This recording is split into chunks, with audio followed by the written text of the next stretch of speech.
Today is Tuesday, October 12, 2021. Coming up, a Roland Martin Unfiltered on the Black Star Network. Another Michigan city in the midst of a water crisis. Predominantly black Benton Harbor's water is more poisoned than Flint's.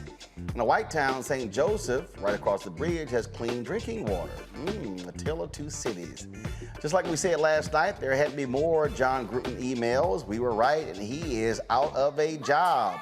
And Tampa Bay Bucks have kicked him out of their ring of honor. We'll talk with former NBA player Etan Thomas and NFL insider Josina Anderson about all of the drama in the NFL. As unemployment numbers continue to rise for the black community, the Black Virtual Career Fair creators want to connect job seekers with companies exclusively looking for black professionals. We'll discuss that. In Louisville, Kentucky, they're dishing out $75 grand to a black couple for legally detaining them and searching their vehicle under one condition: they can't criticize the police department. Folks, a lot more we're going to talk about. It's time to bring the funk. Roland Martin Unfiltered, the Black Star Network. Let's go. He's got it. Whatever the miss, he's on it. Whatever it is, he's got the scoop, the fact, the find. And when it breaks, he's right on time and it's rolling. Best believe he's knowing. Putting it down from sports to news to politics. With entertainment just for kicks, he's rolling.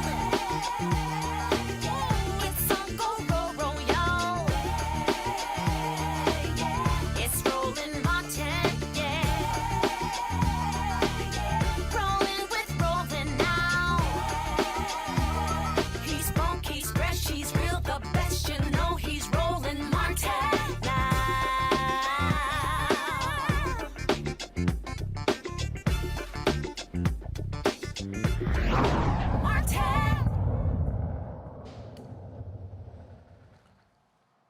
Water crisis in Benton Harbor, Michigan. Very similar to what took place in Flint. Benton Harbor is about 190 miles west of Flint and sits near the shores of Lake Michigan. In 2018, the lead contamination found in Benton Harbor's water supply was 22 parts per billion in its tap water, far higher than the federal action level of 15 parts per billion, and higher even than nearby Flint at the height of its water crisis. But here's the worst part. A town across the bridge from Benton Harbor has clean water. St. Joseph is only an 8-minute drive, but has an entirely different story. Benton Harbor is 85% black. St. Joseph is 85% white. In Benton Harbor, more than 45% of residents live below the poverty line. They cross the bridge into St. Joseph, and the poverty rate is just 7%, well below the state average. So how did it happen? According to the city's website, its water distribution system is over 100 years old, and existing water lines to homes vary in ages. Many homes built before the 1960s likely have some type of lead component in their service line. So what is happening in Benton Harbor? In 2019, the city began replacing lead service lines and will continue until all lead lines have been replaced. Benton Harbor was awarded a $5.5 million grant from the EPA, which will help replace approximately 900 lead service lines over the next 4 years. But until then, the state advises residents to refrain from using tap water for anything and has promised to expand the free water distribution. Okay, this is strange. Dr. Mustafa Santiago-Lee, former senior advisor for environmental justice, EPA, Pamela Safisha Hill, assistant professor of social work, University of Texas at Arlington, Long Victoria Burke, NNPA, and the Griel. Mustafa, this is one of those issues that, again, when we see unfolding, this is why you see the battle in D.C. fighting for infrastructure dollars, because cities like Benton Harbor have to replace old lines. Yeah, I mean, we've got these sacrifice zones that exist across our country. And what you find is that, communities like Benton Harbor, because of their exposures to lead, their kids, will end up having neurological disorders. You lower your IQ points, liver and kidney diseases, and a number of other conditions that are a part of it. And so what they're telling folks is, over the next 4 years, you can't cook with the water, you can't drink with the water, and you can't bathe with the water. And that's why we need folks on Capitol Hill to move with much more expediency in getting these infrastructure bills passed. And in the meantime, we got to also have the state of Michigan actually making real investments in Benton Harbor, because folks have known about this for a while. So for them to act like this is something that just popped up on their radar is untrue. So one, we need the feds to do better, but we also need the states to do better. Well, and again, we talk about funding. Look, this is one of those issues that states must deal with in the federal government. But if you're a resident, what the hell, Lauren? I mean, you can't use the damn tap water. So, I mean, to talk about a huge inconvenience, are they still paying water bills? Right. And of course, they're still paying water bills. These are the reasons why when you see things like what Senator Manchin and Senator Sinema are doing, this has a real world consequence, the delaying in the vote, the delaying of getting things done. Unfortunately, too, I think this is one of the reasons, unfortunately, why initially Donald Trump's message caught on when he talked about America first, because people are so used to hearing about foreign aid and billions going overseas and so forth and so on. And of course, we have this infrastructure issue here in the United States. People do not like to hear about Americans not being able to get basic services, which of course, water being a basic service. We all saw how Flint, of course, blew up in the news. This should blow up in the news as well, because it's just really sort of ridiculous. It's the type of thing that we like to report on here in the United States when we refer to third world countries. But the idea that it's happening right here, I don't happen to know, and maybe Dr. Ali or Dr. Hill knows this. I don't happen to know who the member of Congress who represents that district is, but I'm sure that they're probably making noise in the background. But it is ridiculous to hear about, just on its face. Dr. Hill, Yes. Again, what we are dealing with here continues to be with the infrastructure problems. People who are poor, people who are black, more impacted than other places. Yes, yes. And the sad reality is that this is nothing new. We've always seen this in our communities where people of color have always suffered, where we have toxic waste in our backyard and nobody seems to care. Once we get it out on the news, we try to clean things up. But the real reality is that this makes us sick. This is a major health issue that has to be addressed. And we just can't let it go by. And it makes us wonder, well, where else is this happening and we're not hearing about it?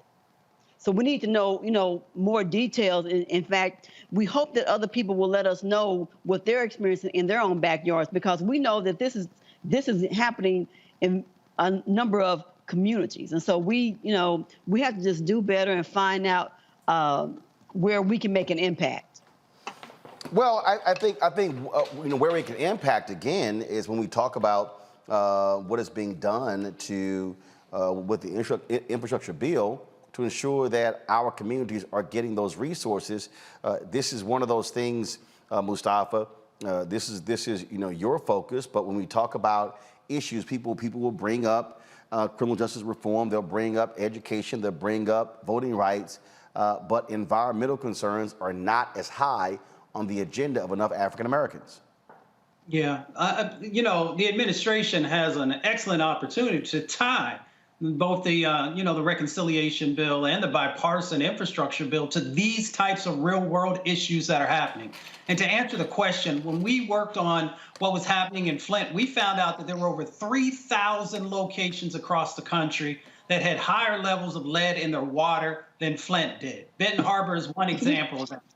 When they did some testing in Benton Harbor, even though that 22 parts per billion number is what people have been talking about, they found in certain locations over 880 parts per billion in certain locations in Benton Harbor. That's just mind-blowing. Those numbers are that high. And when you get that type of exposure, there is devastating impacts that will happen to your body. There is no safe level for lead. And the Biden administration should be touting that and talking about how we can actually help to not only protect people, but bring hope back to these communities by actually doing the right thing. Well, again, we'll see exactly what happens with the administration, what they do, but also you got a Democratic governor. You had a Republican governor beforehand when you had to do issue with Flint. So the question is, what is she going to do? And that really is one of those things that we have to look at. And this is also an example, Lauren, of stories like this not getting the same level of attention nationally unless something else actually happens. Right. No, absolutely. And it was actually good to see with the Flint story. It did eventually get blown up. Sometimes it takes, some sort of local leader there that figures out a way to really sort of get into the press and blow it up.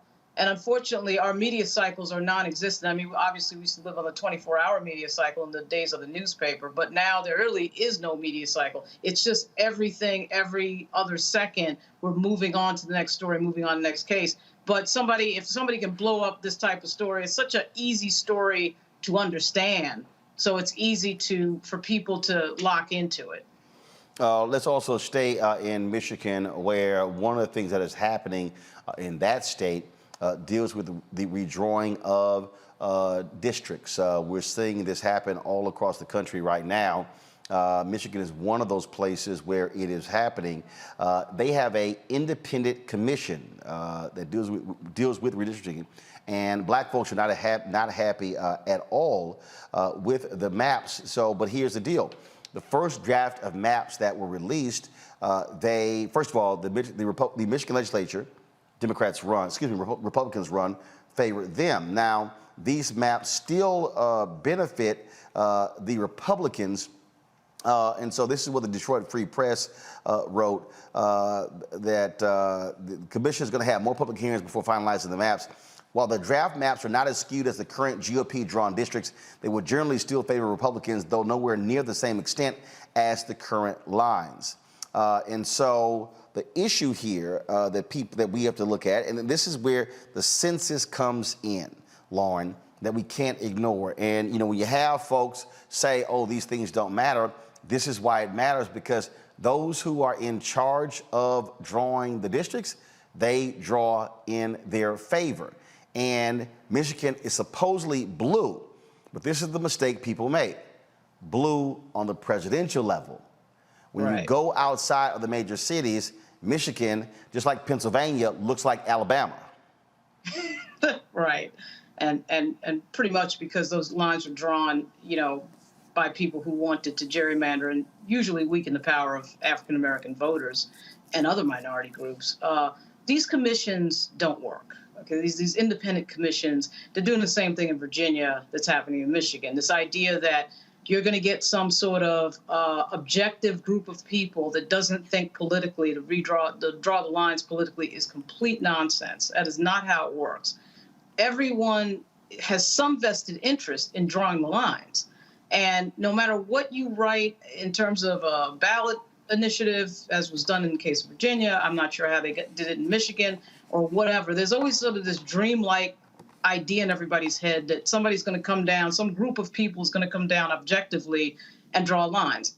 It is a political process. You can't take the politics out of it, and people need to understand this is about power, it's about control, and historically, we already know that African Americans' power has been marginalized. So why anybody would think that that would suddenly change because you have a, quote, independent commission is completely ridiculous. And I suspect, without knowing all the details in Michigan, I suspect the same thing that's going on in Virginia is going on in Michigan. But this is what, Dr. Hill, this is what the Free Press writes in their story. Political scientists have noted Democrats have an inherent geographic disadvantage with their voters more likely to be concentrated in densely populated urban areas, while Republican voters are efficiently spread out across the state. That geographic distribution tends to favor Republicans when it comes to garnering seats, even though Democrats often get more votes statewide. Again, I'm comparing Michigan to Pennsylvania. I can even do the exact same thing to Wisconsin. What you're dealing with is, in these places, you have African Americans, younger voters who tend to skew more Democratic, living in the large urban centers. But when you talk about districts on the state level, they're broken up all across the state. If you have Republicans who are living largely in rural parts of these states, they are going to dominate majority of those state seats. And guess what? That's who's in control, typically, of drawing lines. We have the same thing going on here in Texas, as you know. This governor, his commission of folk, they are doing this, of course, purposely to make sure that they are at the advantage. And we see it very clearly that statement could have been dropped right here in Texas because the same thing is happening. And, in trying to get people to understand why our vote counts, this is a perfect example because they're saying, well, let's just do this and this. And we're just not aware, particularly most of us know what's going on, but for so many young people, they don't get it. And as they draw these lines, that means that we'll have less power in our communities to do what we need to do. And it's not surprising that it's happening in other places. And if we pay attention, we see that the Republicans are planning their work and working their plan. And it's going to affect us in a very negative way, as it always has. But Mustafa, how do you counter that, though? Because the reality is the districts are drawn in states where folks are. And so the reality is, if you have these sort of rural places, you're going to have people representing districts that are small population-wise, but still matter in the aggregate because they're going to have more of them controlling the legislature. I mean, it's a tough situation because all the studies have shown us that, people in general are starting to move into more urban settings, and especially folks of color. And there's all kinds of historical reasons for that. But, we're going to have a more diverse set of individuals living in a number of different places to be able to actually efficiently be able to engage in what's currently going on. What you'll find play out here, you'll see it play out here, in the beginning of 2022, when these resources start to move from the federal government. And as you look across the state, these dollars are going to be split up in all these different locations and all these sets of districts. So it's not only about power, it is also about wealth and the distribution of wealth. So we've got to get more strategic about how we address this. And that's going to mean that some people are no longer just going to be in these urban settings, but they're going to have these enclaves of individuals in these rural and suburban areas as well. Well, that's really something that look, it's going to stand out as we move forward. And so we'll certainly be talking more about this. And trust me, this will not be the only state where people are yelling and screaming when it comes to how the lines are being drawn. In fact, in West Virginia, there's a battle there, Lauren, because there's a black member who in his district is the world headquarters of a white supremacist group. And so, Wow. and so they actually made an adjustment to redraw the lines to place his district outside of that location, so he would not be the representative for white supremacists. Right. And you always get these sorts of conversations during redistricting. Usually those conversations center around the addresses of the members of the legislature or members of Congress who are involved or not in the redistricting process. But, as we all know, redistricting is very political. It is very contentious usually. I happen to think that people need to stop pretending. How they kind of got wrapped around the axle in Virginia is this idea that they were going to do some sort of, unicorns and rainbows commission that was not going to have any partisanship to it, which was all a fairy tale. And of course, who ends up losing on that typically is black voters. But I actually have no problem saying that whoever's in charge in terms of the majority should draw the lines, because for African Americans and other constituencies, that is going to be African Americans and other minority constituencies pretty soon. And that's the way it's always been done. And also, it typically forces both sides to have to talk to each other. You get some independent commission from out of nowhere doing this that doesn't really understand what's going on, and you get all sorts of interesting moments like addresses and people drawn out of their district who are representing that particular territory. All sorts of things happen.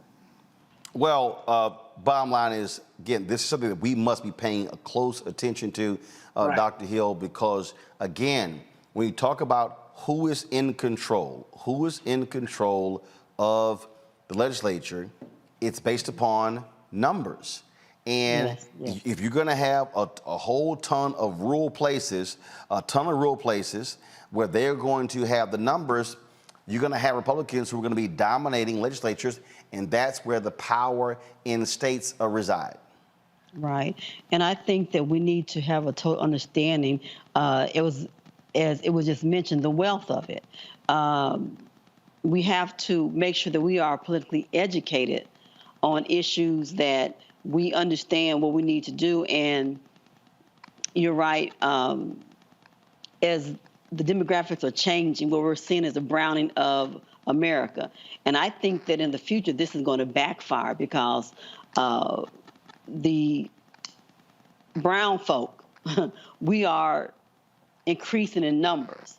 And pretty soon, perhaps this plan is going to backfire again, because we're out here.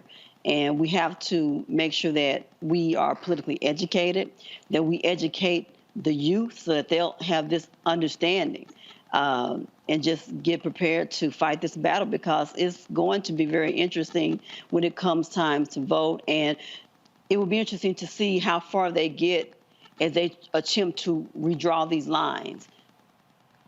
Well, I mean, first of all, I agree with the browning of America. The problem, though, is where are we going to be living? And that's really what it boils down to. Where are we going to be living? Because if we're going to be, again, largely in these urban areas, that is going to impact the political power, because the states, they're distributed across the state. And same thing with congressional districts. Congressional districts are a little different, obviously, because each district is about 700,000 people. But when you talk about the state, that's where power resides. All right, folks, I got to go to a break. When we come back, more Roland Martin Unfiltered here on the Black Star Network.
Betty is saving big holiday shopping at Amazon. So now, she's free to become Bear Hug Betty.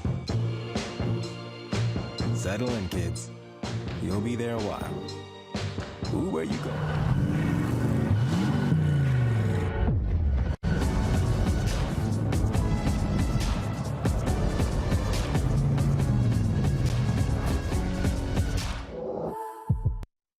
It's Kim Whitley. Yo, what's up? This your boy Ice Cube. Hey, yo, Peace World. What's going on? It's the Love King of R&B, Raheem Devon, and you're watching Roland Martin, Unfiltered.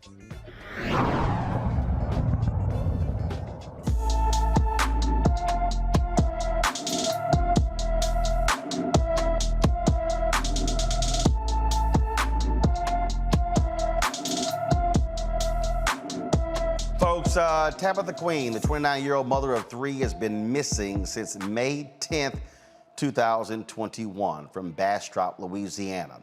There's a $1,000 reward for anyone with information about the 5'4" tall, 240-pound woman. She has black hair, brown eyes. Again, missing from Bastrop, Louisiana. If you know anything about Tabitha Queen's disappearance, you are encouraged to call the Bastrop Police at 318-281-1322, 318-281-1322. Also, the North Delta Regional Crime Stoppers at 318-388-2274, 318-388-2274. All right, folks, let's go to Texas, where an idiot is totally in charge. That is Texas Governor Greg Abbott. I'll tell you what this fool has done. He literally is banning vaccine mandates across the state, even for private businesses. The executive order prohibits any entity, including private businesses, from enforcing a COVID-19 vaccine mandate on workers. The governor is calling on state lawmakers to pass a similar ban and make it law. The executive order is in direct conflict with President Joe Biden's COVID plan. Texas has seen a recent decrease in new COVID cases and hospitalizations. Of course, right now, the state is reporting more than 4 million coronavirus cases.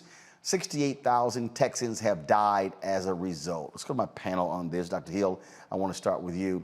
I mean, if you want to show sheer stupidity, yeah. Here is someone representing a party that's always about, oh, you don't tell folks what to do. They get to make their own decisions. Now you have companies who can set their own policy. He's saying, nope, you can't do what you want to do. I'm going to mandate for you. I thought these were the same people who were against big government. You know, you said it right. He's a fool, he's an idiot, and he is an embarrassment. You know, it's all about power. He wants to be the big dog in charge, apparently, and he keeps doing these idiotic things, and it's putting people's lives at risk. The school district, you know, saying that the schools cannot mandate the children wear masks. A couple of weeks ago, our hospitals were filled with children with COVID. And this fool is saying that the schools cannot mandate children to wear masks. And now he's really lost his mind, his last piece of mind, by indicating that private companies cannot require a mask, that you cannot require someone to prove that they have had the vaccine. It's crazy, and it's embarrassing. Teaching college, I have so many students who are still afraid to even come to campus, afraid to come to class. Every time we have some students who are not feeling well, when they come back, there are other students who are out. And this thing is real, and for some reason, you know, he has this power thing that he's on, and even though he had COVID, I guess that he thinks that, again, you know, he can carry a big stick and make people do what he wants to do, and there's going to be some retaliation. A number of school districts are already suing him for this foolishness, and now he is trying to make it a law where you can't mandate that someone even wears masks or gives their status. It's crazy. It's crazy. Lauren, again, what you're seeing is Republicans vie for the stupid Trump voters. And so it's not about public health. is literally about sheer stupidity. To even say, if you're a private business, you can't mandate COVID vaccine when it comes to your employees. Yeah, it's just so strange how our politics works these days. I mean, the name of the game with this party, with the Republican Party, with the modern Republican Party, is to just be doing the opposite of whatever the Democrats are doing. I mean, I used to joke all the time when President Obama was president, if he was, in some way saying just anything, they were just going to counter it. They're just going to say the opposite. It really doesn't even matter whether it's bad policy or good policy. They're not even arguing about policy anymore. Policy doesn't even matter. The details, the logic doesn't even matter. So the second that President Biden shows up and is into any sort of mandates, the Republican Party takes the opposite position. Simple as that. It has nothing to do with public health or public safety or how many people are dead. We're sitting in here with 715,000 people in our country who have died of COVID. I mean, we are probably going to hit 1 million. It is the biggest health crisis that our country has had in over 100 years. And yet we're in this idiot argument with these, with these governors, DeSantis, Abbott, over stupidity as people are dying. And then the fact that Abbott himself had COVID, of course, that doesn't change anything. You see what Alan West is saying. He's still saying, "Oh, I'm going to fight against mandates," even though he's in the hospital. What does it take? But we already know. We've seen several people die who had made this argument against all the basic protections against COVID, and they went to their death making that argument. I mean, that is how absurd and sad this has all become. That you are willing to die to what? Own the libs? I mean, is that what this is about? It's just incredibly sad to watch.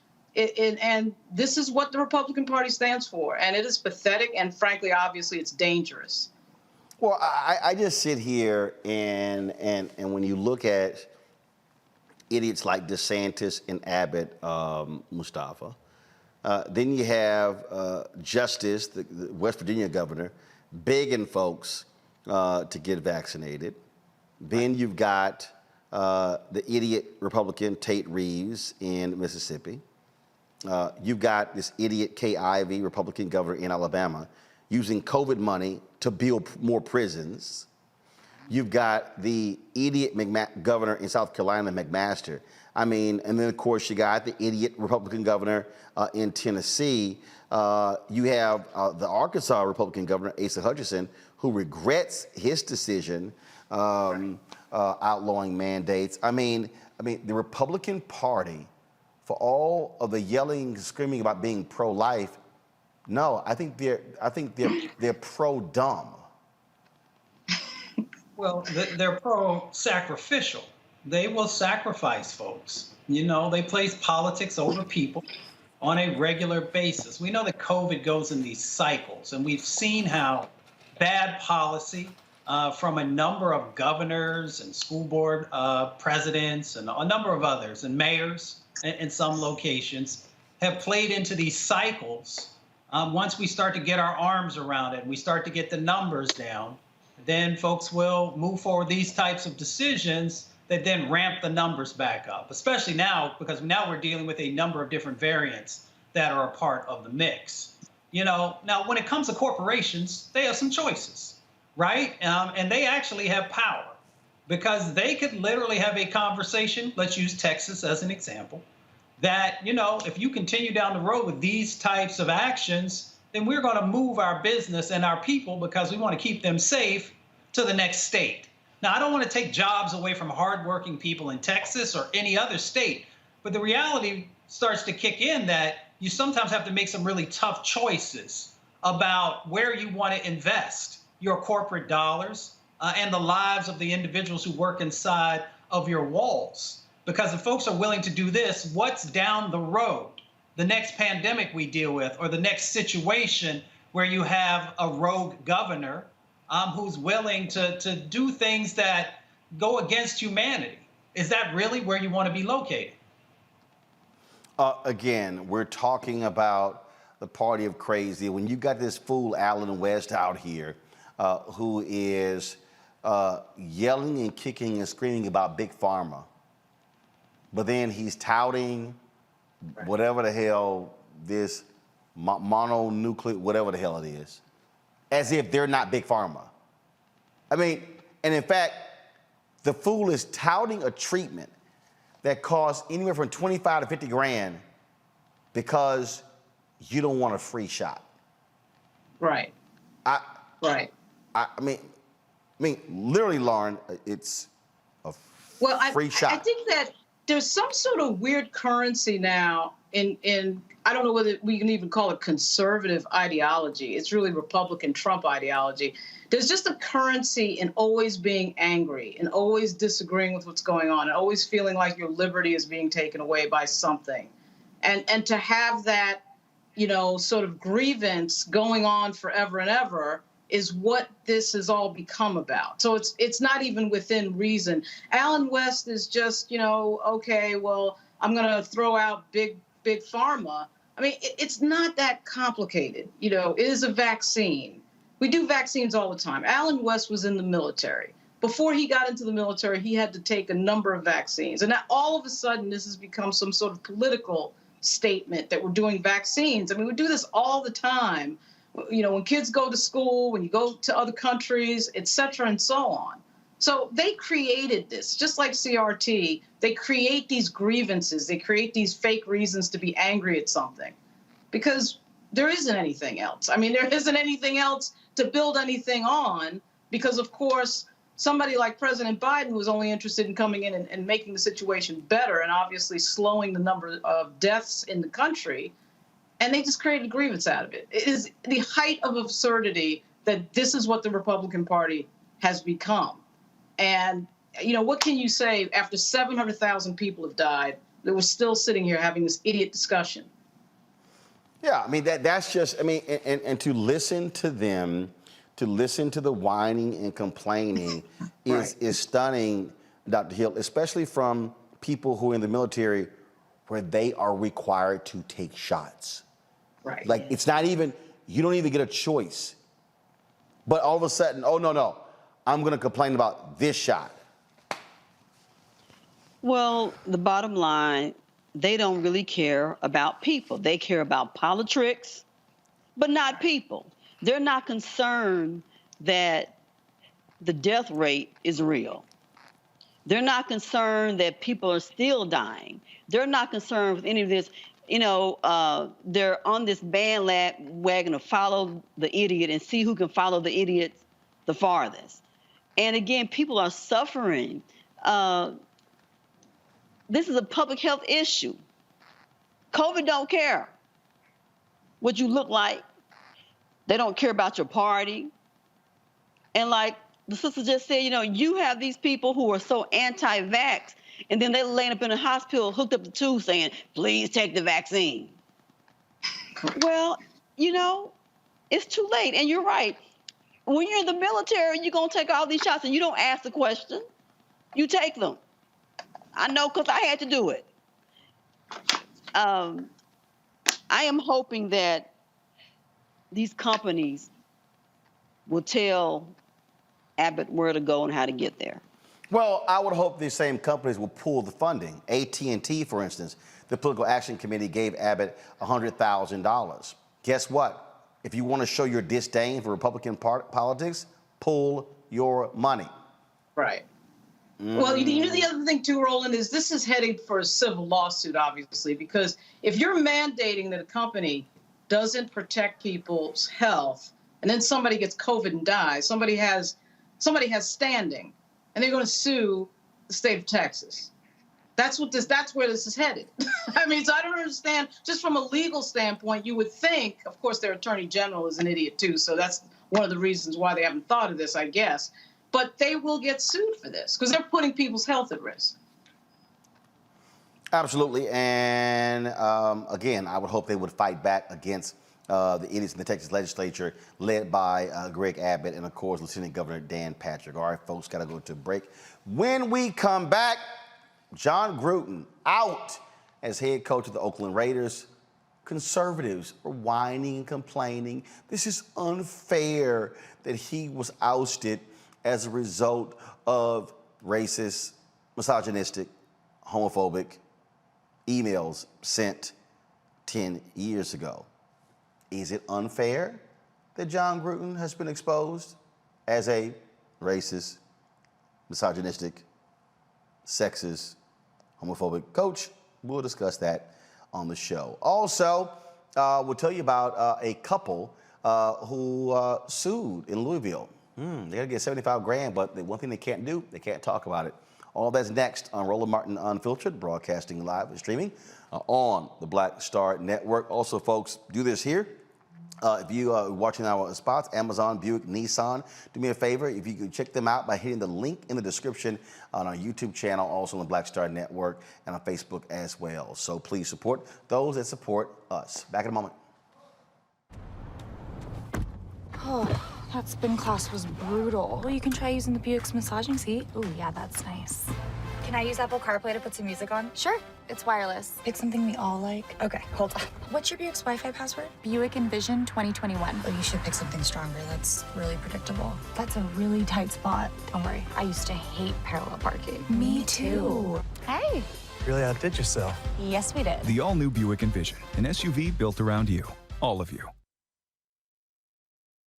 Once upon a time, there lived a princess with really long hair who was waiting for a prince to come save her. But really, who has time for that? Let's go.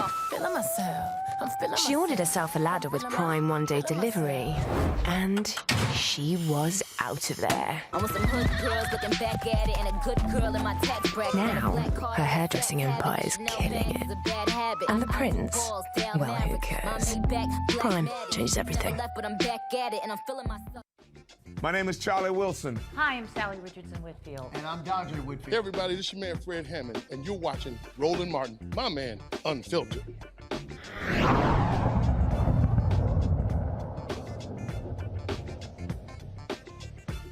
All right, folks, a couple of updates to tell you about. Do you remember that white Tennessee officer who got knocked out for making racist remarks during a wedding? Well, he finally quit. Tanner Holt, formerly of the Knoxville Police Department, was overheard saying offensive racist statements, including, I didn't know they let black people in this hall. Jonathan Toney, who is black, asked Holt to stop the racist comments. Holt said no. Then Toney knocked his punk ass unconscious. Knoxville officers who arrived at the scene said Holt was very drunk. The internal investigation determined Holt violated several policies in the department's code of ethics, and he quit his job. I don't feel sorry for Mustafa. Nope. You got knocked out. You deserve to get knocked out.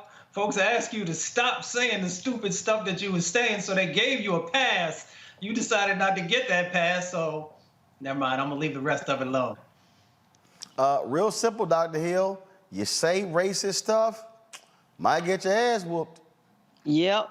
And it be like this sometimes, you know, it's like this arrogance to think that you can just come and say these things and there are no consequences. I don't think so. So I guess this is the Brad to this is Karen's Brad of whatever he is, but he learned something. He learned a good lesson, and hopefully his friends learned the lesson too. Hey, Lauren, I keep telling these people, this is not the kneel down, pray for your crowd. No, it's not. It really isn't. And you would think with all these stories coming out, particularly with the videos that we have of certain things, that you would see less of this and not more of it. And obviously that's not the case. Yeah, I'm like I said, keep acting the fool.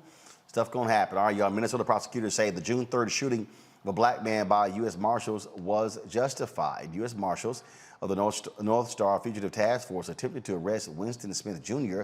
on a warrant for failing to appear in court on a gun charge. During the encounter, Marshals alleged Smith initiated a deadly force confrontation by shooting at the marshals. U.S. Marshals on this task force are not permitted to have body cameras, so there's no footage of the incident. Okay, I don't understand that, Lauren. I don't understand what's why U.S. Marshals can't have body cameras?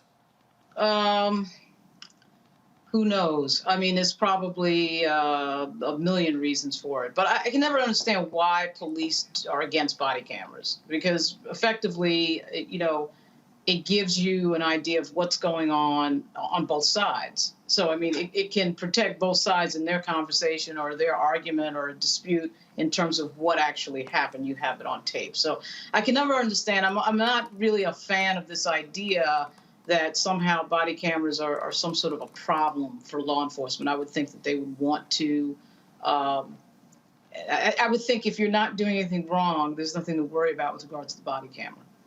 Now, here's what's interesting. This was a story that dropped a couple of months ago. This was the Justice Department has agreed for the first time to allow local police assigned to federal fugitive task forces to release body camera video to the public after officer-involved shootings. The story from NBC says federal agents don't wear body cameras, and local police on the task forces had lacked the authority to release their video after violent encounters.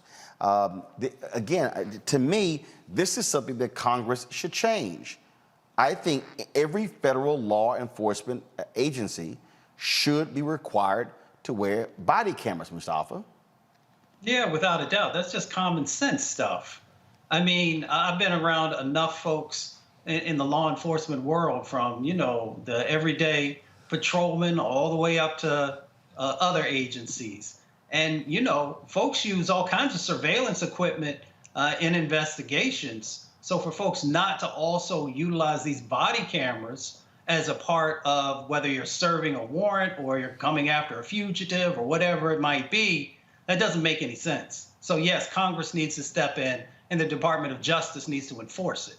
And here's the thing, according to the Marshall Project, Dr. Hill, between 2015 and 2020, these U.S. Marshal task forces with local police killed, on average, 22 suspects and bystanders a year.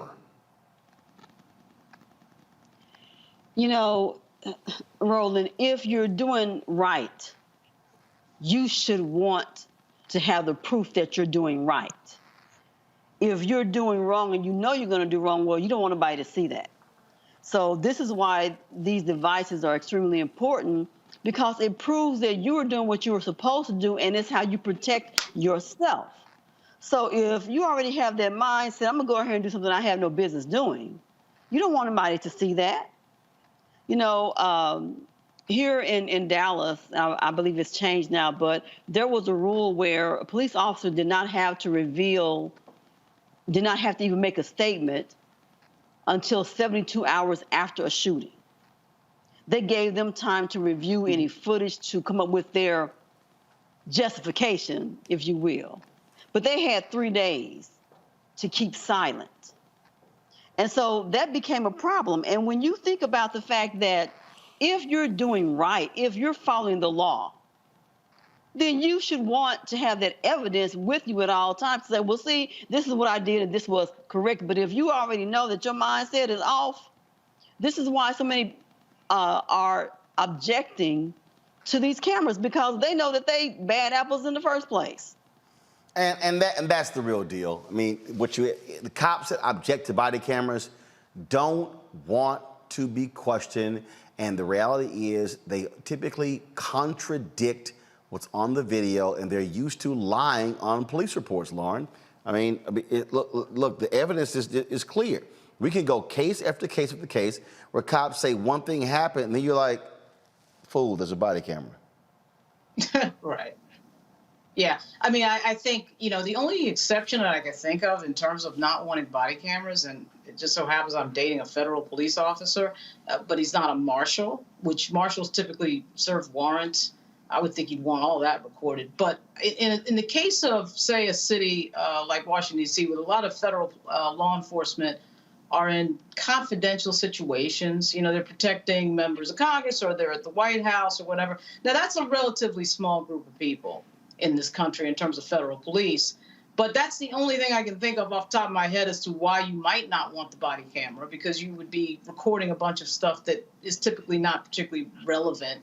But if you get into a confrontation with somebody, obviously it is going to be relevant. But I don't know that it's that complicated a question. Again, it goes back to what we were just saying, which is that if you're not doing anything wrong, recording everything is not a problem. We sure as hell have police departments around this country, particularly in our bigger cities, Chicago, New York.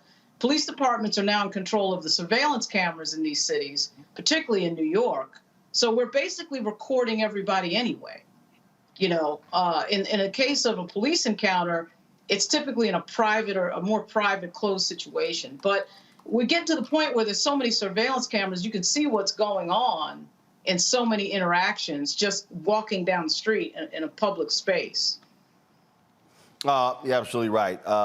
So, again, I think they should be required. If you're going to be out there serving warrants, and again, in these task force, an average of 22 people are being killed every year, yeah, there needs to be body camera footage. All right, folks. While we were on the air, some of y'all Chicago fans out here complaining because I opened the show wearing this Houston Astros hat. Forgive me that my Astros just beat y'all ass 10-1 in Game 4. A day after one of your pitchers was whining, complaining, talking about signs were being stolen. You know what? You shouldn't talk smack. You shouldn't talk smack when you're down 2-1. Now we're gonna hand your ass that big ass L. So Chicago White Sox fans, your season is over. Congratulations. You can put your uniforms up. You don't have to wash them now because frankly, you're not gonna be wearing them tomorrow. It's all good. So we now go on to the American League Championship Series against the Boston Red Sox. And so looking forward to that and can't wait till we smack Beantown upside their head. And ooh, you know I wanna play the Dodgers in the World Series so we can shut them up too. All right, y'all, coming up next, we're gonna talk Jon Gruden. Man, his racist, sexist, homophobic, misogynistic emails have opened up all kinds of drama. Now the NFLPA is saying to the NFL, y'all leaked the Gruden emails. Why don't y'all release all 650,000 emails? I'll be talking with former NBA player Eton Thomas and NFL insider Josina Anderson next on Roland Martin Unfiltered right here on the Black Star Network.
Maureen is saving big holiday shopping at Amazon, so now she's free to become Maureen the Merrier. Food is her love language, and she really loves her grandson. Like, really loves. Hi, y'all doing? It's your favorite funny girl, Amanda Seals. Hi, I'm Anthony Brown from Anthony Brown and Group Therapy. What up, Lana Well, and you are watching Roland Martin Unfiltered.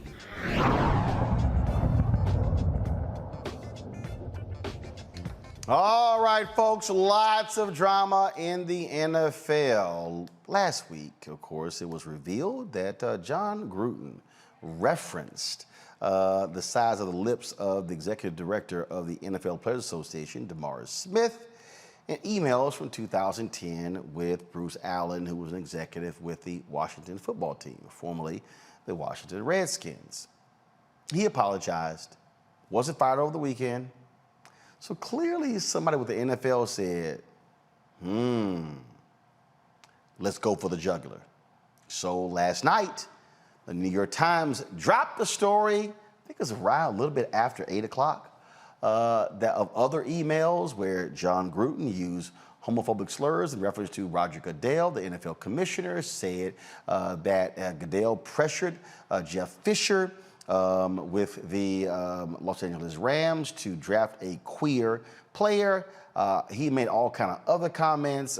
He said that the owners of the Bucks, the team, of course, where he's in the Ring of Honor and led them to a Super Bowl, said the owner could suck his yeah, he said all of that. He had all kind of blasted women referees, said that Eric Reed, one of the players protesting, should be fired, all kinds of stuff. Well, didn't take long for Raiders owner Mark Davis to show up at team headquarters looking for Gruden, but an hour later he was out. This is what he released last night. Jon Gruden said, I have resigned as head coach of the Las Vegas Raiders. I love the Raiders and do not want to be a distraction. Thank you to all the players, coaches, staff, and fans of Raider Nation. I'm sorry. I never meant to hurt anyone. Nah, you actually never meant anybody to read the emails publicly. And the thing here is that he was emailing Bruce Allen, who was running the Washington football team organization. There were some other people who were on the email, a couple of CEOs, including the founder of Hooters. One of the things that they also did, they were going back and forth with showing, with photos of topless cheerleaders. That was one thing they were doing. They were getting a little raunchy on the emails. Now the NFL Players Association, they are demanding the NFL release all 650,000 emails so we can see what else was said by Redskins or former Redskins executives and others. Now, Tampa Bay Buccaneers, they responded. Jon Gruden was a member of their Ring of Honor. Now he's gone. And so what is next? Etan Thomas played a number of years in the NBA. He's the author of several books as well, often speaking out on the road. Will be joined in a bit by Josina Anderson, of course, longtime NFL reporter as well. So Etan, what do you make of this whole fiasco? Jon Gruden survived the racist comments. He couldn't survive the homophobic and the sexist comments. Well, I don't even know where to start. You know, first of all was his apology, and that was the thing that first was troubling. You know, when somebody gives you an apology and it's not really an apology, and you know you're listening to them and you're like, wait, are they really even apologizing? But he just went on, and he said, you know, that he went to justify what he did, and he said, well, when I said that he had Michelin lips, I didn't mean it racial in any way, shape, or form. I meant that he was lying very often. And so everybody was like, lying? I've never heard that phrase before for somebody that has big lips. But okay. And so it was interesting looking at the reactions afterwards. And you saw a lot of people who were saying, well, I've known him for a long time. You know, I've never seen him be racist and everything like that. And then you got a lot of strong reactions from it. You know, you saw Tony Dungy, Mike Tirico, Stephen A. Smith, a lot of people. And I don't necessarily fault them for saying that they never saw that side of him, but I fault him for not being true to who he really is. You know, Malcolm X has a quote that I have more respect for a man who lets me know where he stands, even if he's wrong, than one who comes up like an angel and is nothing but a devil. And the problem is Jon Gruden was presenting himself one way to many of his coworkers, many of his players, many of the people that he worked with ESPN, but it was really another way. And that's the bigger issue here, because I want to know how many more people saw these emails, how many more people that was he conversing like this on a regular basis with. I'm pretty sure this wasn't the first time that he ever used any kind of language like that. But then you have another problem, Roland, and you mentioned it, the racism in the beginning. Some people were like, okay, well, it happened 10 years ago. Maybe we should move on. Can't we all just get along? You know what I mean? He said he was sorry, everything like that.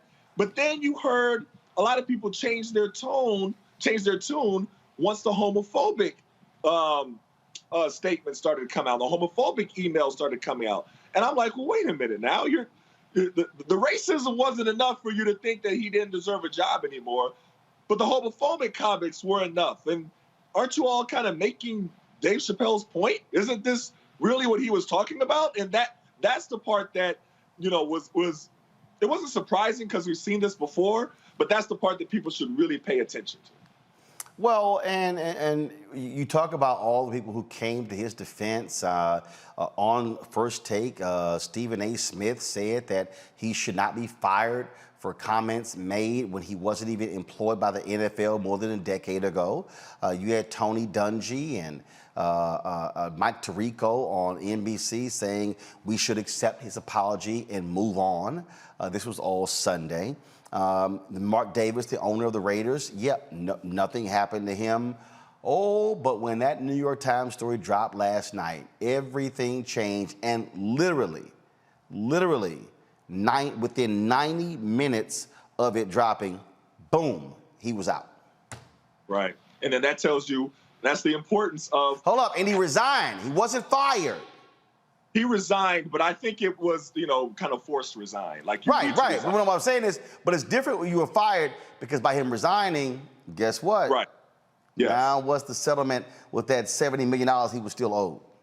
Of course, much like when police officers are resigned instead of getting fired, the same type of thing. But I think that one of the things that we have to also, pay attention to is, I don't fault them, and I want to keep saying it. I don't fault them for saying the person that they knew and the person that they saw.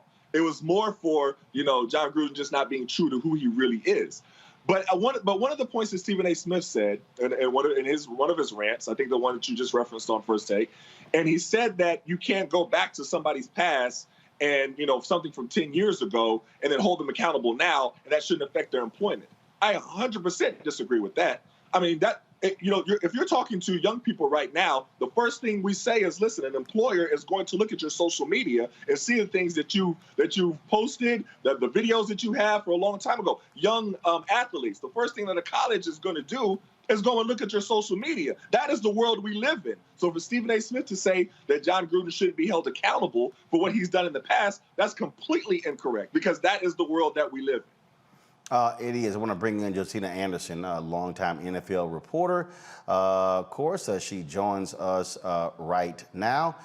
So, Josina, I can't hear you guys. You can't. He can't hear. Yeah, I can hear you now. Okay. All right, there we go. All right. So, what do you make of this whole drama with Jon Gruden and these emails? Did someone in the NFL say we want him gone? Wall Street Journal, New York Times, here you go. I don't know if I really think that. I mean, the emails that surfaced and that were illuminated first in the Wall Street Journal and then last night in the New York Times are part of a trove of emails that came about when the league was doing its own investigation into the workplace misconduct of the Washington football team. That investigation ended this summer, and according to the New York Times, the executives for the NFL were directed to kind of review these emails. And in that review, these emails that Jon Gruden reportedly wrote came about from that. And I think that the NFL is obviously aware that these exist, and they don't want that necessarily to blow back on them. And they also need to make the Raiders aware of that and Jon Gruden. So prior to the Wall Street Journal article coming out on Friday, those emails that pertain to Gruden and the Raiders were sent to that organization. According to the owner of the Raiders, he heard about it Thursday night, and then the article came out on Friday. Now, I think that the intention for the league was to pass off this decision at the club level, wanting it to happen there. And then, when additional when it didn't happen, that Jon Gruden resigned or was let go, then you saw these additional emails come to light in the Wall Street Journal that then created the outcome that we see now. So that's kind of how I think about it. I would say that initially when I talked to Raiders players, when the first comment came out in regards to the NFLPA executive director, DeMaurice Smith, I can't say that I heard a lot of anger amongst the players. I was hearing people say that, well, he didn't say the N-word, or, they took it as a joke, or, They took it as, you know, not reflective of the man that coaches them every day, so to speak. And then last night, when the New York Times article started to drop, and it did include other, you know, comments and language of offending other groups of people, and the situation became a bigger thing, then that's when I sensed that the gravity of the comments from Jon Gruden began to weigh on them. And like you mentioned, Roland, just within 90 minutes, he issued his resignation, although I did interview KJ Wright, and he said that, you know, they did not hear from Gruden after that, like in terms of him directing his departure or his last comments to the team, I would say. Well, see, this is I mean, Eton, when you hear that, sort of how the players just, oh, is that the person we know? Okay, Jon Gruden is not going to walk up to some black player and call him the N-word. Right. Okay, one of the players who came out as gay plays for the Raiders. Jon Gruden wasn't going to walk up to him going, you know, I don't want you queers in the NFL. But the reality is, he revealed his true self in what he wrote to his other white male buddies. Yeah, and what they're saying, Roland, I'm sorry, what they're saying, Roland, is that I know what you're making. You're making the distinction between what is said in public versus what is being said in private. What I'm hearing some of the players that I talk to say is that regardless of that, and they're not necessarily denying that, obviously there is, you know, two sides to of this man, right, from what we know in public versus private. But what they're talking about is just the experience that they have with him in person, though I hear your point, that necessarily wouldn't be revealed, you know, when he's coaching them. So I agree. At all. Go ahead, Eton. No, I agree with what you said 100%. You know, and you hear people all the time, you know, you hear these big mass murderers, you know, they go and they talk to their friends and they say, no, we've never seen them even, you know, hurt a fly. Well, he just didn't show you that side. You know, and I think that one of the things that we have to also understand is the dynamic of coach and player. So he's not going to reveal his true self to his players many times because he still wants them to be on board, and he has a certain dynamic of a relationship with them. So once he leaves the football field, once he leaves the office and goes, so the thing about it is, and this is not an isolated incident. This is probably how he talks all the time. So I want to know who else was receiving these emails, what was their responses, you know, what was the level of their interactions, and really more and more of these emails. Because he said something about Eric Reed, and this goes back to Kaepernick and the whole collusion suit. Because I want to know, you know, how much can they really uncover to really show the collusion of, effort by all of the NFL to keep Kaepernick and Eric Reed and all those and punish them. So that's the part where, you know, you even start going back even further. And of course, we don't know the details of the settlement that Kaepernick had with the league still. But I have to think that, well, you know, maybe if he was a little bit more patient, didn't settle at that time, you know, more collusion would have easily been able to come out because they were having conversations like this. We just saw what he said about Eric Reed. I'm sure there was a lot more after that as well. And the thing here, Josina, now the Players Association is saying, release all the emails. The NFL conducted an investigation, very tight-lipped, so obviously it was selective what got released. Now the Players Association is saying, all right, drop it all. Let's see what everybody said. Well, yes. and just to even be clear, you know, that article came out from a colleague here.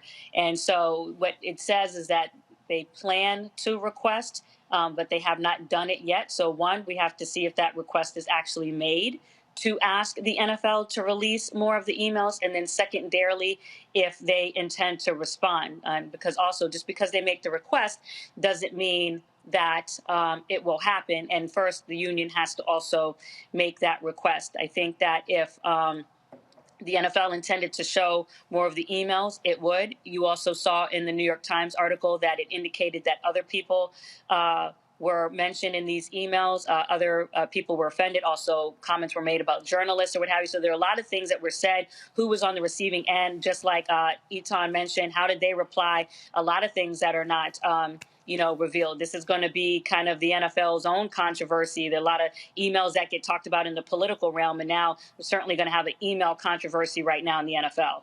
Josina, folks, is with USA Today. She's also the host of The Crew and Undefined with Josina Anderson.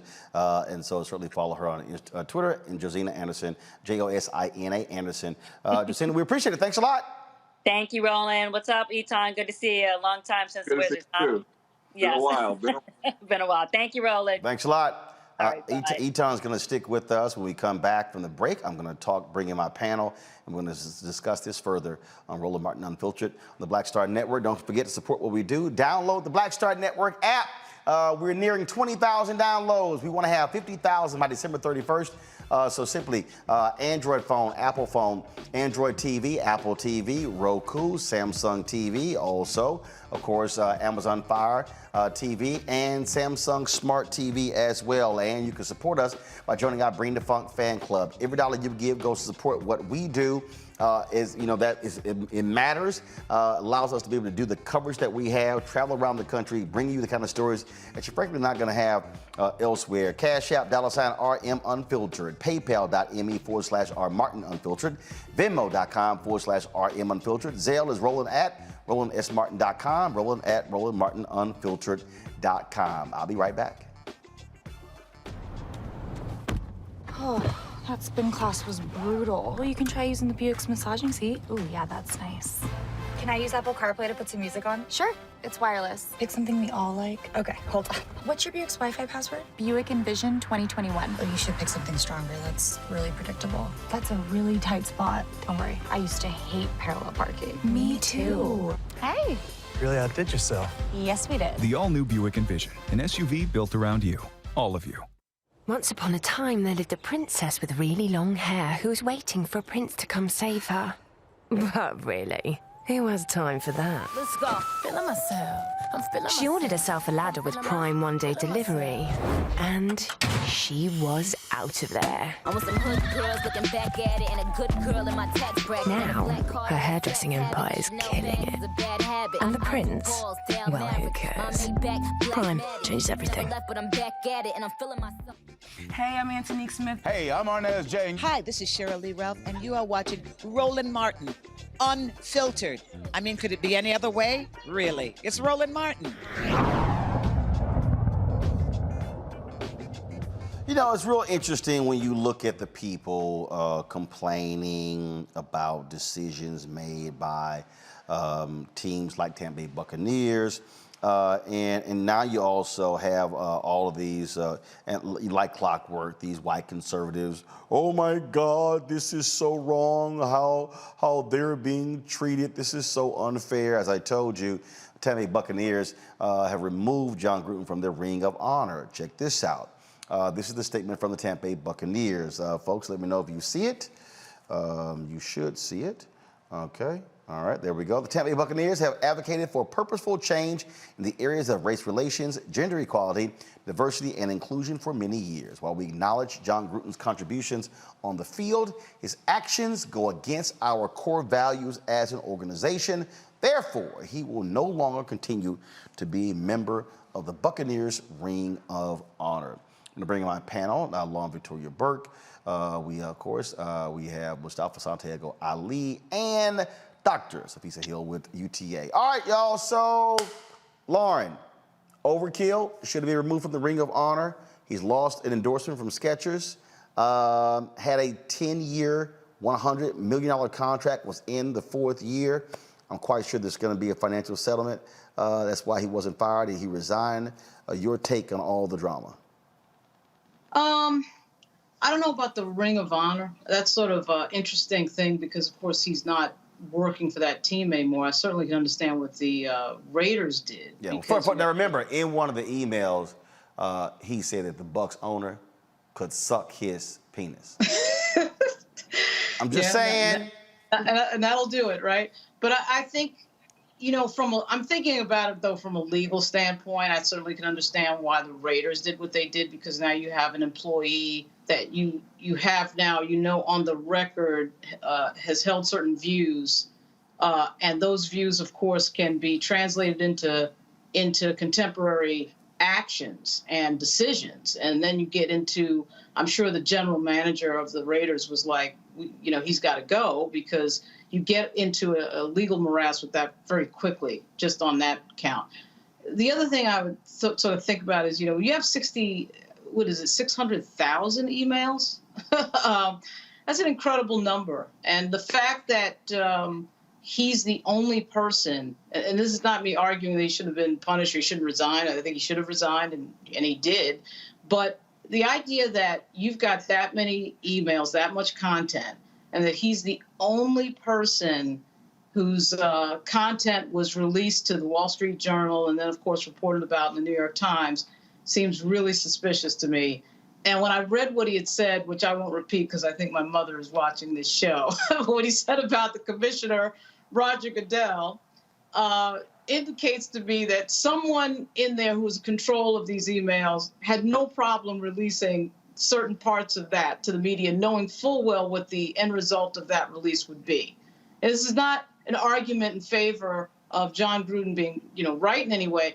It just, I just cannot imagine that with that much email that he's the only person. And he's emailing, of course, Bruce Allen, who's the GM of the team formerly known as the Washington Redskins, of course, now known as the Washington Football Team, who interestingly is the brother of the former governor of Virginia, George Allen, who, of course, got into big trouble for a racial slur on a political campaign. Sort of an interesting thing to think about. So what it makes me think about is just the fact that, the NFL in particular is a situation that, you have mostly black players. I think the NFL now is 80% black. A lot of these 70%. 70. Okay, thank you. 70% black. A lot of these defenses are all African-American players, like the Seahawks, et cetera. And you have this white male power structure, not just with the journalists that cover the NFL players, but, of course, the owners and the coaches.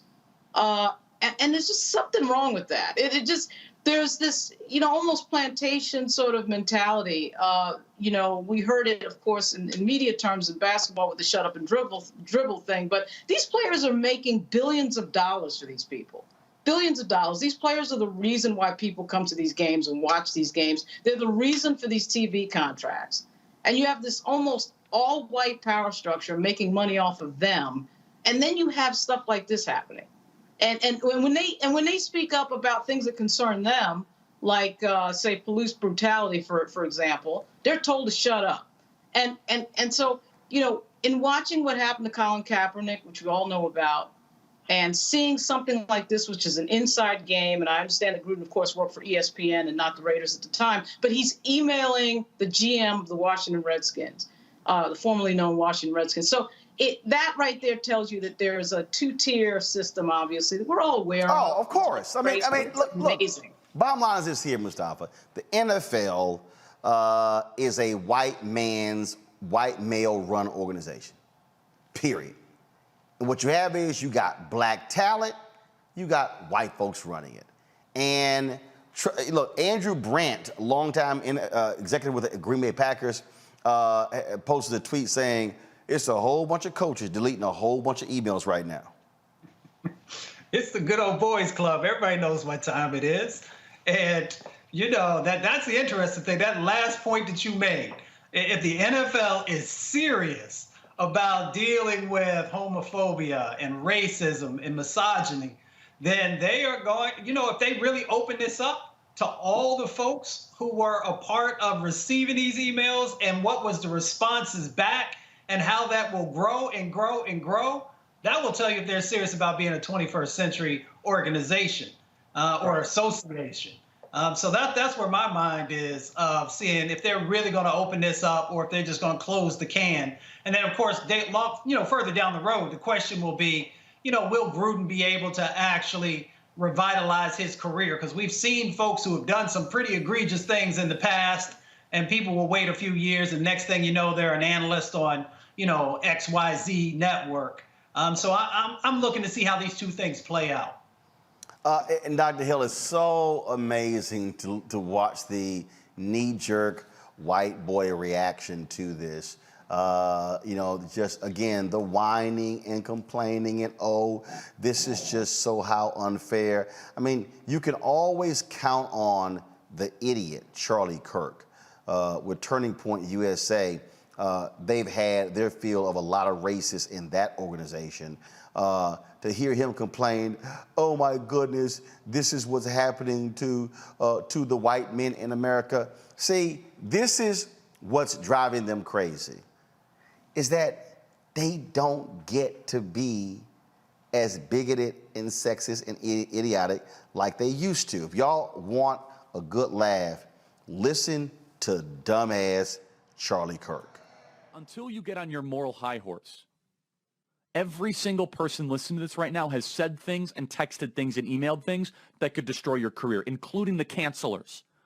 But let's get to the bottom line here. Why is Jon Gruden not offered forgiveness? Because if Jon Gruden was worth saving, here's what they would do. They'd give him a 2-week suspension to go to some sort of racial reconciliation camp, which, by the way, that's going to be the new playbook. As soon as all of the Democrats start to get flagged as racist, they're going to come up with this new playbook of like, well, he went to like a fat spa to go like lose weight type equivalent thing.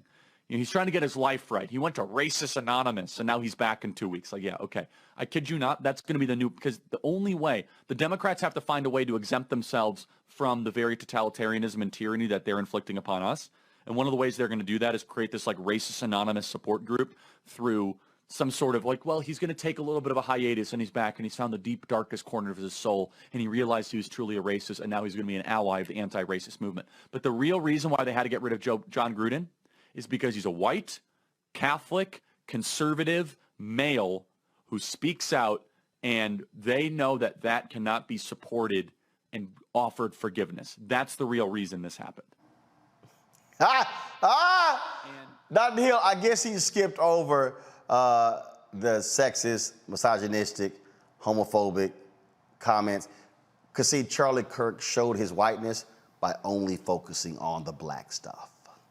Well, see, that's that privilege. That's that privilege. And what is also very concerning is that why is it that racist comments are justified and accepted?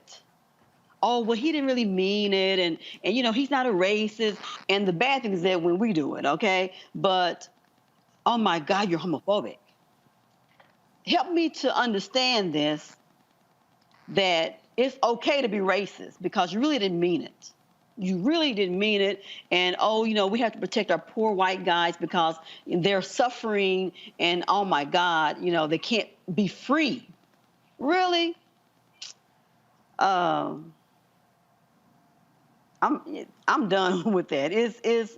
We cannot allow people to openly say these things and then we justify their behavior by saying, well, he's not, you know, I've never seen that. He's really a nice guy. He didn't mean it. You know, it just got out of hand. And of course, you know, when he wrote these comments, what was the response from these other boys in the good old boy, you know, club? What did they say? Yeah, right. And of course they're deleting. But, you know, stuff is still out there in the clouds. And so it will be interesting to see how this is going to pan out. And there are probably others who are scuffling to do the same thing who made these other comments at different levels. And I bet they're getting nervous too, like, okay, what if my stuff comes out? And then, you know, we try to get the Negro to come out and to say, well, you know, he's not like this. He's not racist. Really? Tell it to somebody else. Eton, first of all, Jon Gruden likely could be Donald Trump's VP nominee. Based upon the positions that he took, he would be right at home in the Republican Party. And he also did have some foul words to say about President Joe Biden, then Vice President Joe Biden as well. But it's so interesting how they respond. But let's just be clear. The NFL ain't not sitting pristine here. They're going to be under lots of pressure to say, okay, what else was said? And how did Bruce Allen respond in these emails? I mean, I think there's a lot of questions still surrounding. I mean, who in the NFL was holding these emails for all this time? Is this the first time that the NFL ever knew about this? It's kind of like, you know, the NFL knows a lot. It's just a matter of what they show to the public. And that's the question. People got to ask more questions. You know what I mean? I mean, the NFL, it's like when a college coach gets caught with something and they're like, okay, I had no idea what was going on, but it was now just brought to my attention. Really? It was just now brought to your attention? Y'all know everything. And I just want to just, peel back the layers of how long the NFL knew about all this stuff, how long Roger Goodell knew about all this stuff, how long because there's a process that people have to understand that the NFL goes through when they do discovery and they do background checks and they sweep through everything of everybody's past, everybody's players, coaches, presidents, everybody's. So it's not that they don't know.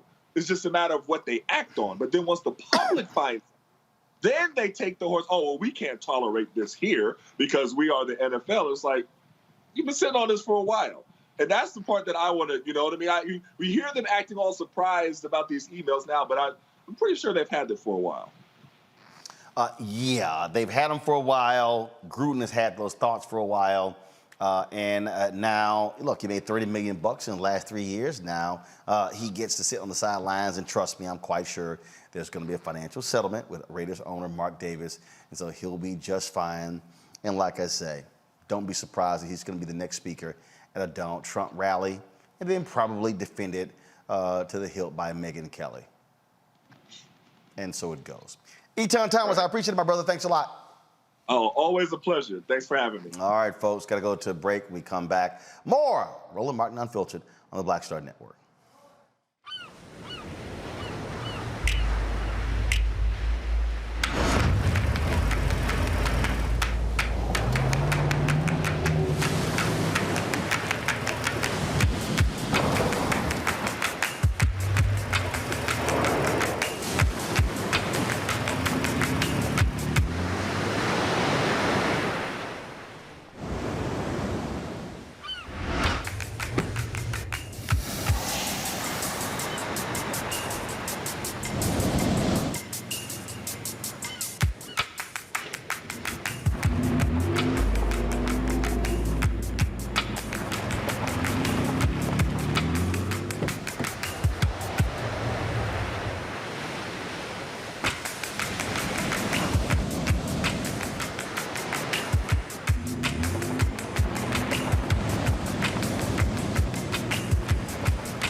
Maureen is saving big holiday shopping at Amazon. So now she's free to become Maureen the Merrier.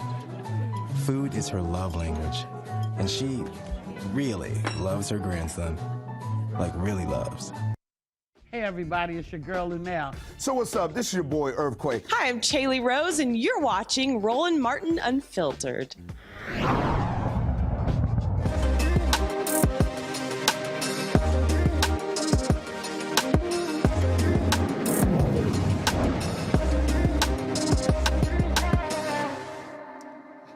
Well, on Friday, the jobs report for September came out, and we talked about how black women struggle to find jobs more than any other group. If you're looking for a job or career change, the Black Virtual Career Fair could be a start. It is a joint venture of two black professional organizations, the African American Employee Network and Onyx Community Connection. Lakeisha People, partner of the Black Virtual Career Fair, joins us from San Leandro, California, to tell us about the event. Glad to have you here. So exactly what is it? Hi. How's it going? So what is Black Virtual Career Fair? Yep. So it's a virtual fair that we created to address this issue of wanting to create more economic mobility for Black professionals. And we've had 7 fairs so far. Our next fair is this Thursday, October 14th, where we have a focus of legal, tech, and general positions, and 23 companies are participating. So there's thousands of opportunities available across the nation, just for anyone who's interested in looking for a new opportunity. So you said you had 7 fairs. How many jobs, how many people have actually been hired as a result of these 7 fairs? So we don't have all the numbers, but we have a lot of companies that have repeated. So, I mean, we know offhand CVS Health hired 9 people, Zendesk hired people. So we have a lot of anecdotes in terms of the numbers of people. But we every fair, we have several candidates that come back to us and say that they've been able to find opportunities. But are you tracking that with these companies? That way you have a sense that, again, of the placement success. So of the 7, how many people have actually participated? How many people have actually come through these virtual fairs? On average, we have 2,500 candidates that participate. And the question So, about so that's 2,500. That's 2,500 per job fair. Yes. Okay. So that's about 17,500. Okay. And so and how many companies have you had participate? So that's since our start in 2019, we've had about 135 companies participate. Gotcha. Okay. Yes. And so you said you've had, so is it once a year? Is it twice a year? In terms of how often is it? So we have about 5 fairs each year. So we've had 3 fairs this year so far. We have another fair in December, but our upcoming fair is October 14th, which is on Thursday. And as a part of that, do you require the companies to give you a sense of how many people were hired? So, for instance, if you've got 23 companies, do they come saying, here are the available number of jobs? And so that way, you got 2,500 people, you know there are 300-400 slots. Yeah, so they post an unlimited number of jobs. For example, I know Accenture has almost 2,400 positions in their organization alone. That's where it's a little bit hard in terms of tracking, like how everything goes in terms of the hiring process. But yeah, every company has several roles. And so this is a real career fair in terms of this being about real opportunities for Black professionals. Questions from my panel. Dr. Hill, you first. Yes, this is awesome. What is the average age of the women who are participating? Is it just for women? Do you reach out to various people based on their interests? Or how do you recruit the participants?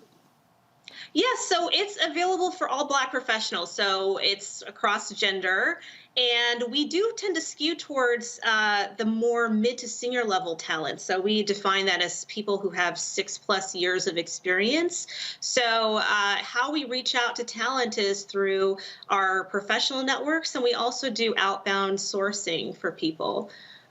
So we reach out to people and invite them to participate. Okay, thank you. Now, are these positions in one location or are they nationwide? Nationwide, and we also have a variety of roles across levels. So though we do have a skew towards mid to senior, we also have internship opportunities, apprenticeship opportunities, and more. All right, Mustafa, your question. Yeah, again, thank you for doing this. Are there follow-up actions and activities after someone leaves one of your events? Well, after the event, we do ask that everybody provide feedback in terms of their experience, and we do ask every candidate to let us know what their experiences have been at the, at the companies. If they got hired, we give them gift certificates if they do let us know about those roles, and then we also do presentations to help people learn how to, successfully navigate the virtual fair platforms. In terms of knowing how to present their resumes, put their LinkedIn profile together, et cetera. All right, Lauren, got a question? What are the fees? What are the fees to get on the platform for the fair? And is it a resume posting, or does it all just happen at the fair? Do you post resumes first and then do it, or how does that process work? Yeah, so for the candidates, it's totally free. So, again, our mission is about empowering Black professionals. So it's free for participants. And in terms of the process of registering, you can provide your profile information. We do ask that you have an updated profile and resume at the time of the fair itself. So the fair itself is a 4-hour window. Again, it's October 14th, and it's from 9 to 1 Pacific Standard Time. And that's the period where, you're talking to representatives of the companies about the opportunities. All right, then. Where can people go get more information? You can go to blackvcf.com or you can register directly at virtual.blackvcf.com. All right. We surely appreciate it. Thanks a lot. Thank you so much. I appreciate it. All right, folks, got to go to a break. We come back. Louisville couple get 75 grand for the city, but they can't talk about what happened. That's next to Roland Martin Unfiltered on the Black Star Network. Oh, that spin class was brutal. Well, you can try using the Buick's massaging seat. Ooh, yeah, that's nice. Can I use Apple CarPlay to put some music on? Sure, it's wireless. Pick something we all like. Okay, hold on. What's your Buick's Wi-Fi password? Buick Envision 2021. Oh, you should pick something stronger. That's really predictable. That's a really tight spot. Don't worry, I used to hate parallel parking. Me too. Hey.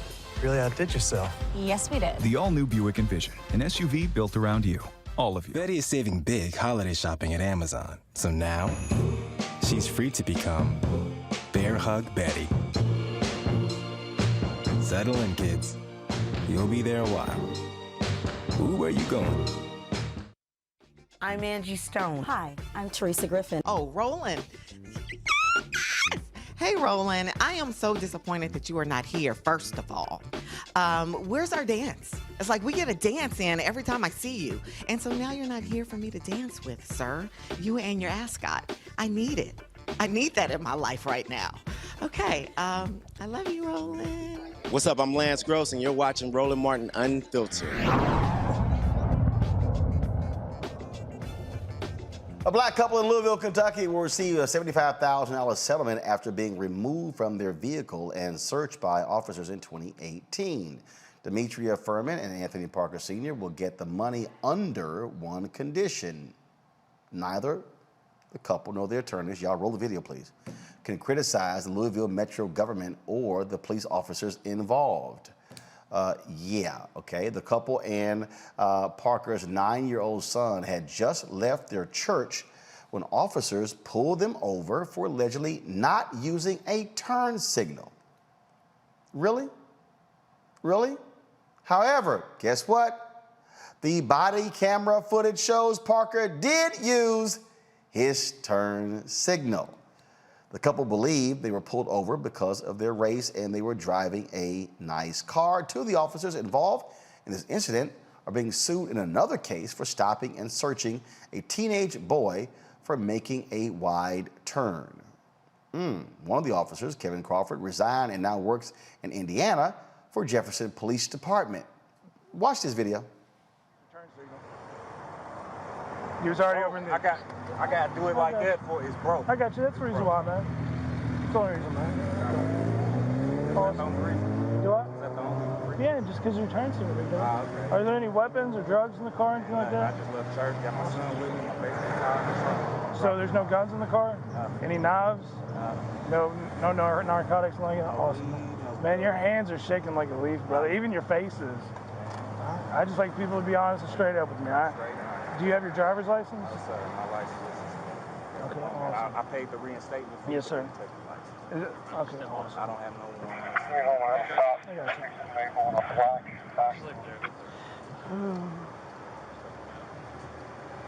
you. Is this your vehicle or somebody else's? My girlfriend. Okay. It's ours. Is this your son or? That's my junior. Yeah, we just literally left church. I just gave that guy some change. Damn sick. Yeah, he's working now, but. I got you. Man, do me a favor, put your hands on the steering wheel for me? Appreciate it. Man, before I have you exit the vehicle, you have any weapons on you? Any guns? Awesome, man. We're mainly concerned about that. Just left church. Hey, I'm gonna get him out, I'm gonna get Dad out, and we're gonna go to the back, and then we'll get you out here in a second, okay? All right, man, when you exit the vehicle, keep your hands visible all times, all right? Don't put your hands in your pockets in the front. I'm not, bro. Go next. Come pull my pants up, too. Yeah, I'll get them for you. Okay. So nothing on you get in trouble. You might have a check real quick? Go ahead. Anything in the car gets you in trouble? Man, nothing. You need a check, right? Appreciate it. We'll get you right.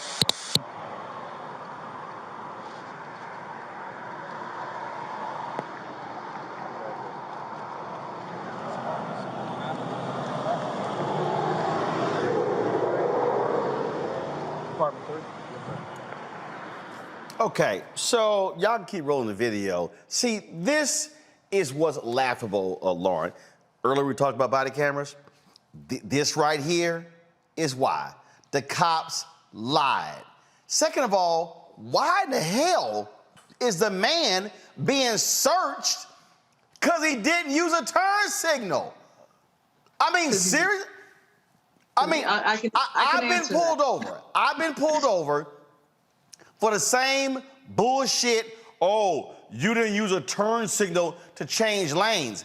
I wasn't asked about drugs, weapons. I wasn't patted down. This is crazy.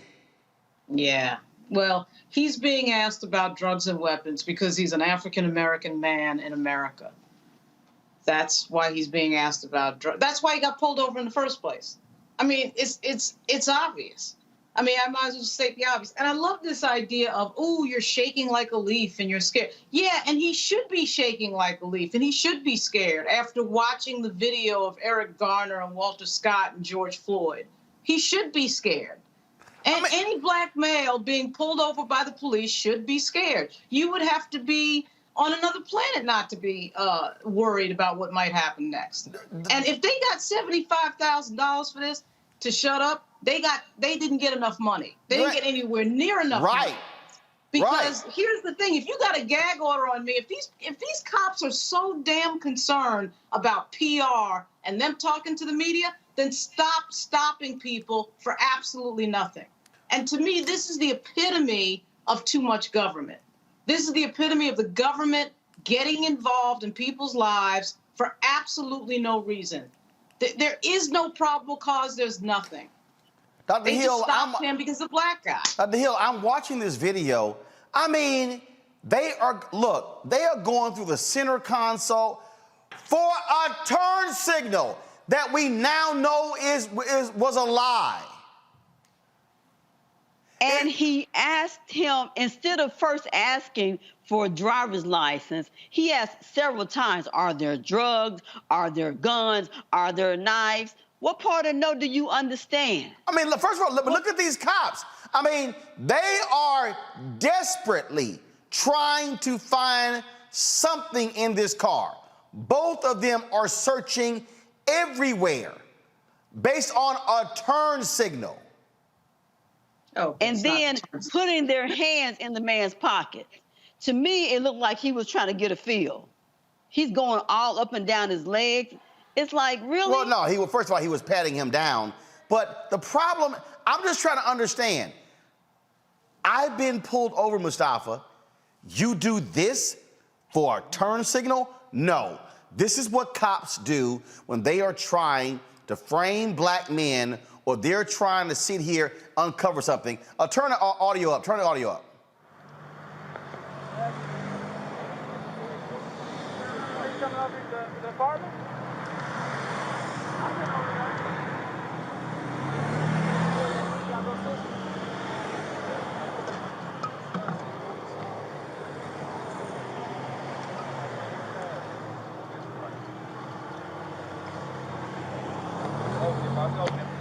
I got you. I appreciate it.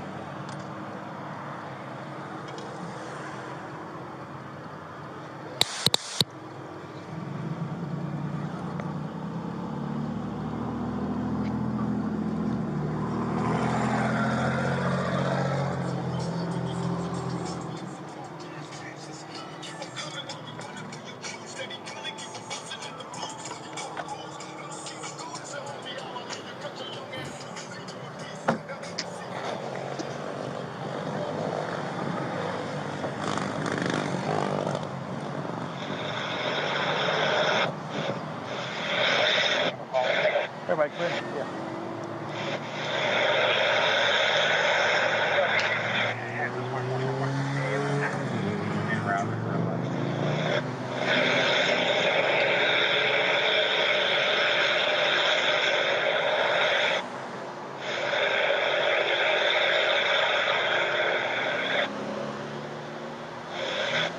Yeah, give us a couple more minutes and be out of here now.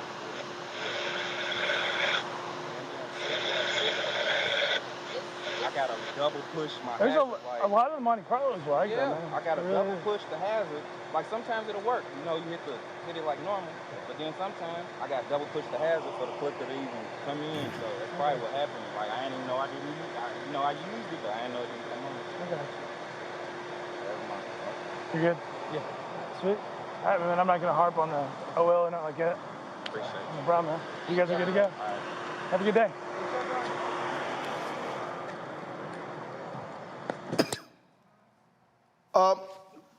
Mustafa, I'm not going to harp on it. Oh, so you pulled him over, pulled the man, his woman out, his son. You dug through the son's food in the back seat, went through the entire car. Oh, I'm not going to harp. I'm not going to give you a ticket for the lane change. Probably because your ass was lying. I mean, we know profiling. We see it all the time. And we know in certain communities that they profile us. And they look for a reason to pull us over. There was a study done in 2019 by Stanford University. Looked at over 100 million cases where people were pulled over. And it was our communities that were disproportionately at higher numbers, the one who got pulled over. And there are a number of subsequent studies all across the country that continue to show the same thing. So if the police departments are not willing to make the changes that are necessary, and folks continue to sue folks who are doing these types of behaviors, then they will continue to happen time and time and time again. And let's just close it with this also. You know, because they were looking for drugs. That's what they were really looking for. There you go. And so they continue to do this stuff inside of our communities. But there are a number of legitimate studies that have been out there that show that white brothers and sisters actually use drugs at a higher rate than our communities do. And if you want to go into white communities and start pulling folks over, I guarantee you that you will find folks who have prescription drugs without the prescriptions.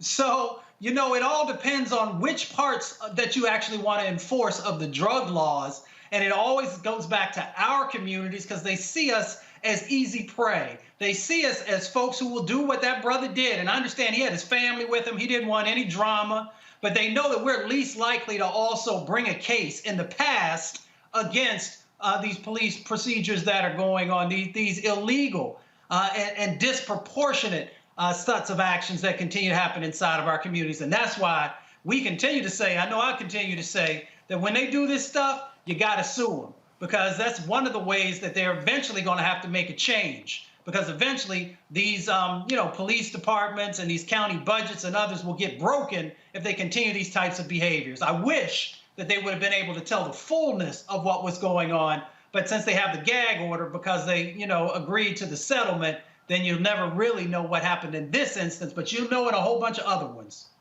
Well, we did see what just happened, and they must have taken some civil action because they got the $75,000, which is a joke for what we just saw. That was a complete Fourth Amendment violation. What we just saw, it was a complete Fourth Amendment violation. And you know that we've arrived when we've seen Charlie Kirk and Ted Cruz and Rand Paul bitch about these types of things when it happens to black people in the same way they bitch about liberty and everything else when it's a vaccine for a global pandemic. You're like, none of these conservatives talk about this. And I'm going to assume that Kentucky probably has an open carry law. So the cop constantly asking him about whether or not there was a gun in the car, that's an interesting question, because that goes back to the fact that National FOP won't say anything about gun control, and apparently is okay with everybody having a gun, which of course puts police in more danger. But then when they stop people, it's the black people who have to explain themselves as to why they have a firearm, even though it would be legal for him to have a firearm. In fact, Kentucky is a permitless carry state, meaning anyone can carry anyone 21 years or older, they can legally possess a firearm without a license or a permit. Wow. But that don't apply when you're black. We know how that goes. All right, y'all. That is it for us. Mustafa, Dr. Hill, Lauren, I appreciate all of you being on the panel today. Thank you so very much, folks. Look, this is why we do what we do. We got to put these stories out there. And guess what? Senator Mitch McConnell or Senator Rand Paul, they should be asked about these incidents. Why are they so silent? And to Lauren's point, when are we going to hear Senator Tom Cotton open his mouth about this? And it's amazing how these white Republicans get real quiet when cops lie. They lie in the report, and the body camera footage proves the lie. Folks, download the Black Star Network app, Apple phone, Android phone, Apple TV, Android TV, Roku, Fire Stick, Amazon Fire, Xbox, and Samsung Smart TV. Please also join Bring the Funk Fan Club. Cash App, $RM Unfiltered, PayPal.me/R Martin Unfiltered, Venmo.com/RM Unfiltered. Zelle is Roland at RolandSMartin.com, Roland at RolandMartinUnfiltered.com. Folks, thanks a bunch.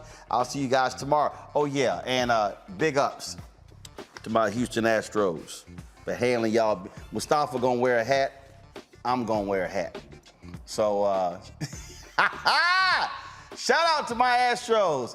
Whooping up on the Chicago White Sox 10-1 today, winning that series 3-1. Now we advance for the 5th consecutive year to the American League Championship Series. Time to take on the Boston Red Sox. Go Stros! Holla!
It's time to be smart. Roland Martin's doing this every day. Oh, no punches! Thank you, Roland Martin, for always giving voice to the issues. Look for Roland Martin in the whirlwind, to quote Marcus Garvey again. The video looks phenomenal, so I'm really excited to see it on my big screen. Support this man, Black Media. He makes sure that our stories are told. See, there's a difference between Black Star Network and Black-owned media and something like CNN. I got to defer to the brilliance of Dr. Carr and to the brilliance of the Black Star Network. I am rolling with Roland all the way. Honored to be on a show that you own. A black man owns the show. Folks, Black Star Network is here. I'm real revolutionary right now. Roland was amazing on there. Stay black. I love y'all. I can't commend you enough about this platform that you've created for us to be able to share who we are, what we're doing in the world, and the impact that we're having. Let's be smart. Bring your eyeballs home. You can't be Black-owned media and be scared. You dig?